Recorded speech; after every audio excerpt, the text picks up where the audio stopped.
ज्ञान सुधा सक्सेस साथी चैनल में आपका एक बार फिर से स्वागत है। आइए आज हम करते हैं chemistry paper 1 RPSC assistant professor chemistry के कुछ एमसीक्यूज।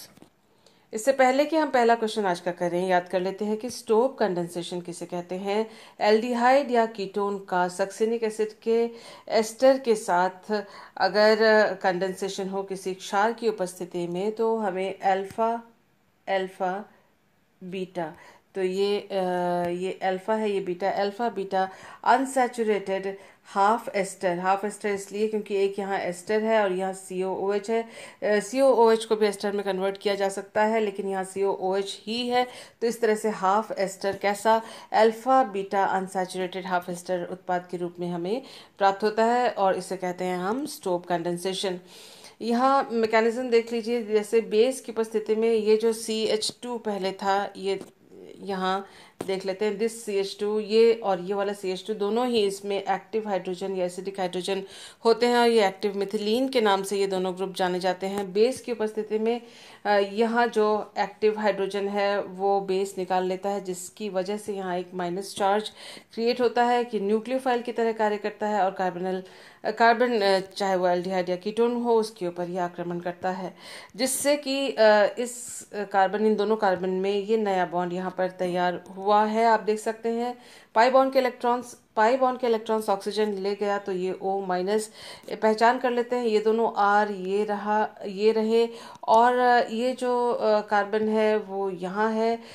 ये वाला कार्बन इस जगह पे है जिस पे COOET ये रहा और इस पे एक हाइड्रोजन भी था, वो ये साथ में जुड़ा हुआ है CH2COOET, यानी CH2COOET यहाँ पर। तो इस तरह से हमें एक मध्यवर्ती यौगिक मिलता है जिसका फिर दोबारा आप देख सकते हैं इंटरनल न्यूक्लियोफिलिक अटैक होता है। इस कार्बन के ऊपर एक साइक्लिक मध्यवर्ती बन रहा है और नया बॉन्ड जो है ये नया बॉन्ड बन रहा है और फिर बॉन्ड ब्रेकिंग होती है। इथॉक्साइड आयन अपने इस बॉन्ड के इलेक्ट्रॉन्स को अपने साथ लेकर निकल जाता है, वो इसलिए क्योंकि यहाँ जो O माइनस इस इलेक्ट्रॉन के इस ऑक्सीजन के ऊपर जो कार्बन ऑक्सीजन बॉन्ड के जो पाई इलेक्ट्रॉन्स हैं वो शिफ्ट होने पर जो ऑक्सीजन के ऊपर माइनस चार्ज आया था उसके शिफ्ट यहाँ C और O के बीच में हुआ और इथॉक्साइड आयन यहाँ बना है, जो ये बॉन्ड ब्रेकिंग हुई है और जिससे इथॉक्साइड आयन यहाँ से निकल कर गया है और एक और यहाँ आप देख सकते हैं लैक्टोन टाइप जो इंटरमीडिएट है वो हमें यहाँ पर प्राप्त हुआ। इसका फिर रिंग ओपनिंग होता है और आप देख सकते हैं कि ये जो बॉन्ड है वो टूट रहा है। इस बॉन्ड के इलेक्ट्रॉन्स इसने O ने ले लिए और आप देखें कि यहाँ पर COO माइनस तैयार हुआ, ये C डबल बॉन्ड O और O के ऊपर माइनस, उसके बाद CH2, देखिए COO माइनस, उसके बाद CH2 है ये और ये वाला जो हिस्सा है वो यहाँ पर है, उसके बाद है ये CH2 जो कि यहाँ पर है। आप देख सकते हैं कार्बन हाइड्रोजन बॉन्ड के इलेक्ट्रॉन्स जो हैं इन कार्बन कार्बन के बीच में शिफ्ट हुए हैं, ये रहा, और जो एल्डिहाइड या जो कीटोन का जो कार्बन था वो यहाँ पर है। ये जो कार्बन है, सॉरी, ये जो एल्डिहाइड और कीटोन का जो कार्बन है वो इस जगह पे है और इस तरह से ये दोनों जो ग्रुप्स हैं एल्डिहाइड या कीटोन के यहाँ पर लगे हुए हैं। तो इस तरह से हम देख सकते हैं कि जो प्रोडक्ट हमें एल्डिहाइड और कीटोन और सक्सिनिक एसिड के एस्टर से जो हमें प्राप्त हुआ वो है alpha beta unsaturated half ester, क्योंकि ये COOH ग्रुप का हिस्सा कार्बोक्सिलेट आयन है और ये एस्टर ग्रुप है, तो दोनों एस्टर में कन्वर्ट हो सकते हैं लेकिन एक एस्टर में कन्वर्ट हुआ है इसलिए इसको हाफ एस्टर कहा जाता है। किस तरह का हाफ एस्टर है? अल्फा बीटा अनसैचुरेटेड या अल्फा बीटा पे अनसैचुरेशन है। तो ये है स्टोव कंडेंसेशन। इसके बारे में ध्यान में रखते हुए आइए हम करते हैं अपना पहला क्वेश्चन। हमसे पूछा गया है incorrect statement regarding stove condensation is, stove संघनन के बारे में जो इनकरेक्ट या गलत स्टेटमेंट है, कथन है, वो कौन सा है? Condensation between di alkyl succinate and aldehyde and ketone, बिल्कुल यही ये करेक्ट स्टेटमेंट है क्योंकि एल्डिहाइड और कीटोन और डायल्किल सक्सिनेट के बीच में ही स्टोव रिएक्शन कंडेंसेशन होता है। तो ये गलत पूछा गया है, ये तो सही है, ये आंसर नहीं है। नेक्स्ट है कि alpha beta unsaturated di carboxylic acid product बनता है, जबकि ऐसा प्रोडक्ट नहीं बनता है। कौन सा प्रोडक्ट बनता है alpha beta unsaturated half ester उत्पाद के रूप में बनता है। तो जो गलत स्टेटमेंट इन्होंने इनकरेक्ट स्टेटमेंट पूछा था तो वो ऑप्शन नंबर 2 है जो इसका करेक्ट आंसर है। और the condensation is carried out in the presence of a base, base की उपस्थिति में अभिक्रिया होती है, तो ये भी करेक्ट स्टेटमेंट था। तो 1, 3 और 4 जो हैं 1, 3 और 4 करेक्ट स्टेटमेंट हैं। और उत्तर जो है वो पूछा गया था इनकरेक्ट कौन सा है, गलत कौन सा है, गलत है ऑप्शन नंबर 2 कि the product is alpha beta unsaturated dicarboxylic acid. तो ये इसका आंसर है ऑप्शन नंबर 2। कैनिज़ारो रिएक्शन को याद कर लेते हैं। कैनिज़ारो रिएक्शन में क्या होता है? Chemical reaction involves base induced disproportionation of two molecules of non enolizable aldehyde to give primary alcohol and carboxylic acid. तो ये इन्होंने कहा है नॉन इनोलाइजेबल एल्डिहाइड, यानी एल्डिहाइड है दो मॉलिक्यूल आपस में एल्डिहाइड के रिएक्ट करते हैं, कैसे होने चाहिए? Non enolisable. उसका अर्थ यह है कि सी डबल बॉन्ड ओ के साथ जो कार्बन है उस कार्बन पे कोई हाइड्रोजन नहीं होना चाहिए। अगर होता है तो वो इनोलाइजेबल एल्डिहाइड होगा। तो हमें चाहिए non enolizable aldehyde. Cannizzaro reaction में दो एल्डिहाइड मॉलिक्यूल्स, एक कार्बोक्सिलिक एसिड और एक अल्कोहल विषमानुपाती अभिक्रिया के द्वारा या डिस्प्रपोर्शनेशन रिएक्शन के द्वारा प्रदान करते हैं इस तरह के प्रोडक्ट, लेकिन नॉन इनोलाइजेबल होना चाहिए, यानी अल्फा कार्बन के ऊपर कोई हाइड्रोजन नहीं होना चाहिए। तो ये मैकेनिज्म इसका है। आप देख सकते हैं कि बेस की उपस्थिति में कार्बोनिल जो कार्बन है उसके ऊपर न्यूक्लियोफिलिक अटैक हुआ है और ये स्पीशीज भी दूसरे एल्डिहाइड के साथ इस तरह से यहाँ पर न्यूक्लियोफिलिक अटैक के द्वारा हाइड्रोजन ट्रांसफर के द्वारा यहाँ पर हाइड्रोजन देखिए इस कार्बोनिल जो कार्बन है उस पर हाइड्रोजन ट्रांसफर हुआ है और ऑक्सीजन जो है पाई बॉन्ड के इलेक्ट्रॉन्स अपने ऊपर लेके उसने O- यहाँ बन गया है। साथ ही साथ आप देख सकते हैं ये सी डबल बॉन्ड ओ में कन्वर्ट हो गया है इस शिफ्ट के वजह से, और इस हाइड्रोजन के जाने से यहाँ पर ये कार्बोक्सिलिक एसिड ग्रुप यहाँ पर तैयार हो गया है। और साथ ही जो दूसरा सेकंड एल्डिहाइड का मॉलिक्यूल है इस तरह से एल्कोक्साइड आयन में परिवर्तित हो गया है। इस कार्बोक्सिलिक एसिड से एक हाइड्रोजन यहाँ ट्रांसफर होता है तो हमें मिला है कार्बोक्सिलेट यानी एसिड फंक्शन और मिला है अल्कोहल। तो कैसे मिला है? ये इस एल्डिहाइड से ये और एक नया एल्डिहाइड मॉलिक्यूल यानी दो एल्डिहाइड मॉलिक्यूल एक बेस की उपस्थिति में इस तरह से एसिड और अल्कोहल दे रहे हैं। ये जो स्पीशीज बना है इससे भी जो हाइड्रोजन का ट्रांसफर हो सकता है एल्डिहाइडिक कार्बन में। आप देख कार्बोनिल कार्बन में यहाँ आप देख सकते हैं दोनों हाइड्रोजन हो गए और इस तरह से हम ये ऑक्सीजन के जो लोन पेयर ऑफ ये चार्ज है जो ये इलेक्ट्रॉन्स उनके शिफ्ट होने की वजह से यहाँ पर सी डबल बॉन्ड ओ बना, ये हाइड्रोजन शिफ्ट हो गया इस कार्बन के ऊपर तो यहाँ एल्कोक्साइड आयन बना, कार्बोक्सिलेट आयन बना और फिर उसके बाद प्रोटॉन को एक्सेप्ट करने पर ये अल्कोहल में कन्वर्ट हो जाता है और हमें उसी तरह से कार्बोक्सिलेट आयन और अल्कोहल प्रोडक्ट के रूप में प्राप्त होता है, जैसा कि आप इस यहाँ पर इस जगह पे जो है वो देख रहे हैं। क्वेश्चन पूछा है हमसे कैनिज़ारो अभिक्रिया निम्नलिखित द्वारा दर्शाई नहीं जाती है। तो ये 4 ऑप्शन हमें दिया हुआ है कैसा होना चाहिए कैनिज़ारो रिएक्शन का सबस्ट्रेट, वो होना चाहिए नॉन इनोलाइजेबल एल्डिहाइड। यहाँ देख रहे हैं कि एल्डिहाइडिक ग्रुप है, यहाँ जो कार्बन एटम है उसमें एक डबल बॉन्ड और एक सिंगल बॉन्ड है, क्योंकि बेंजीन रिंग से जुड़ा हुआ है तो यहाँ डबल बॉन्ड होगा तो यहाँ सिंगल बॉन्ड होगा। तो इस वाले कार्बन पर कोई हाइड्रोजन नहीं है तो ये कैनिज़ारो रिएक्शन दे सकता है। इस वाले कार्बन इस एल्डिहाइड के ये जो अल्फा कार्बन इसमें तीनों Cl हैं, कोई हाइड्रोजन नहीं है तो इनोलाइजेबल नहीं है ये, तो ये दे सकता है कैनिज़ारो। उसी तरह से ये कार्बोनिल कार्बन है उसके साथ वाले कार्बन पर 3 जो है एल्किल ग्रुप्स हैं, कोई हाइड्रोजन यहाँ नहीं है तो ये भी कैनिज़ारो रिएक्शन दे सकता है।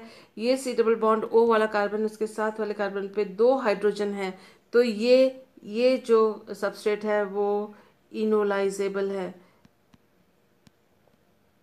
इसीलिए ये कैनिज़ारो रिएक्शन प्रदर्शित नहीं करेगा, क्योंकि दूसरे रिएक्शंस प्रेफरेंस में बेस की उपस्थिति में दूसरे रिएक्शंस प्रदर्शित करेगा।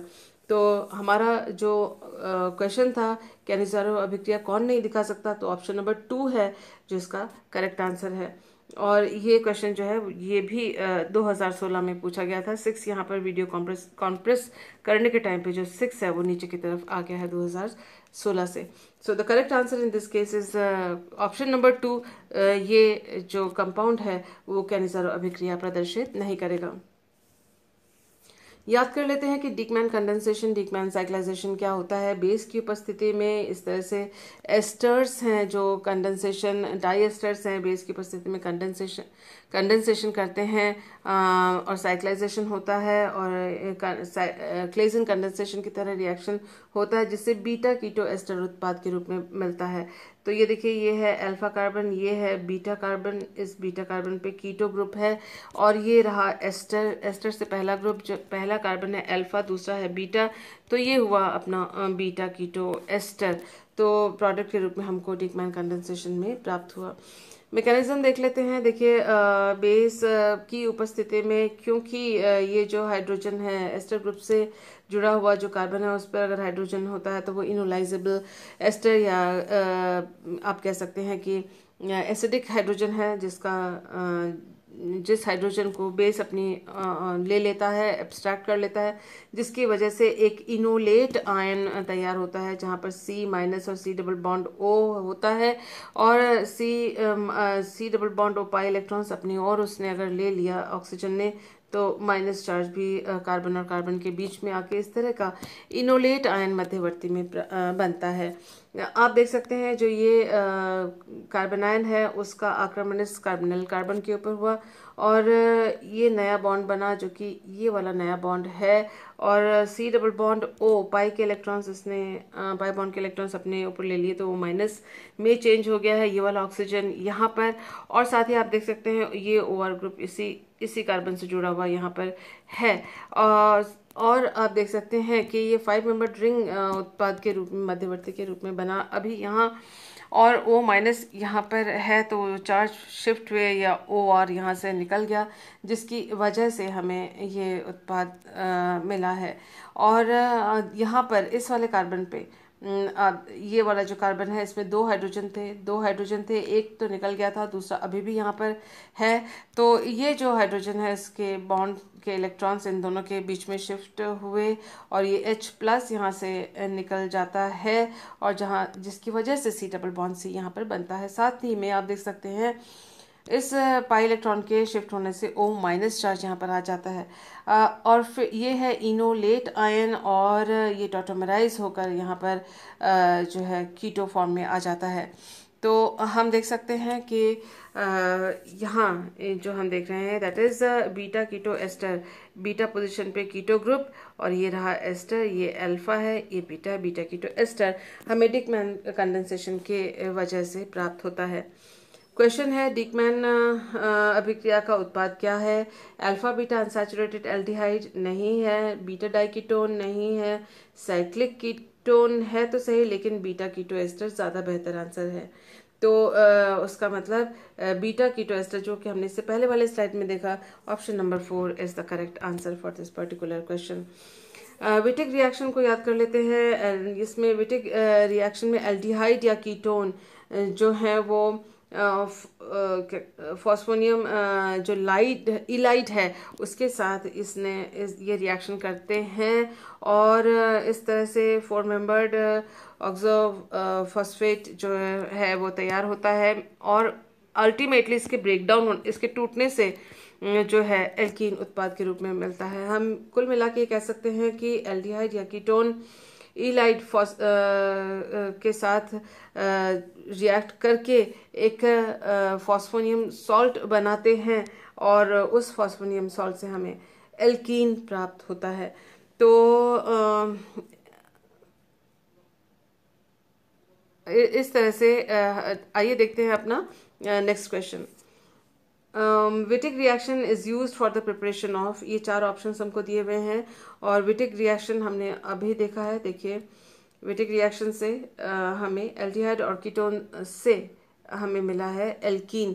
तो ये दो मैकेनिज्म हैं, अगर आप इंटरेस्टेड हैं तो देखिए इसमें सिस के लिए ये ट्रांजिशन स्टेट है और ये ट्रांजिशन स्टेट है ट्रांस के लिए। यहाँ पर आप देखेंगे दोनों ग्रुप्स अबव द प्लेन हैं और जिस तरह से ये बॉन्ड जब टूटता है तो यहाँ पर डबल बॉन्ड आ जाता है। तो हम देख रहे हैं कि एल्डिहाइड और कीटोन से विटिक रिएक्शन में हमें एल्कीन्स प्राप्त होते हैं। तो क्वेश्चन पूछा गया है Wittig reaction is used for the preparation of. Wittig reaction को इन चारों में से किसके प्रिपरेशन के लिए यूज किया गया है? एल्केन को नहीं, एल्काइन को नहीं, एल्डिहाइड को बनाने के लिए विटिक रिएक्शन नहीं यूज किया जाता, एल्कीन को बनाने के लिए विटिक रिएक्शन यूज किया जाता है। तो option number 2 is the correct answer. Reformatsky reaction को याद कर लेते हैं। रिफॉर्मेट्स्की रिएक्शन में अल्फा पोजीशन पे हेलो, यहाँ पर ब्रोमो है, अल्फा हेलो ये एस्टर हुआ। अल्फा हेलो एस्टर जो है एल्डिहाइड या कीटोन, यहाँ पर इन दोनों में से कोई एक का हाइड्रोजन होगा तो एल्डिहाइड, और दोनों ही एल्कल होंगे तो ketone. Alpha halo ester aldehyde और ketone in the presence of zinc, जब इसका रिएक्शन होता है तो बीटा हाइड्रोक्सी, बीटा पोजीशन पे ये रहा beta carbon, beta hydroxy ester हमें उत्पाद के रूप में प्राप्त होता है। तो ये इंटरमीडिएट कंपाउंड है जो यहाँ प्राप्त होता है। आइए देखते हैं हमारा रिएक्शन, हमारा क्वेश्चन क्या है। द मेन प्रोडक्ट ऑफ रिफॉर्मेट्स की रिएक्शन इज, रिफॉर्मेट्स की रिएक्शन का क्या प्रोडक्ट है?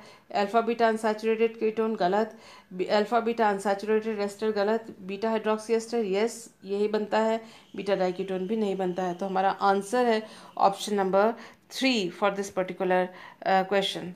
Thank you for being with me.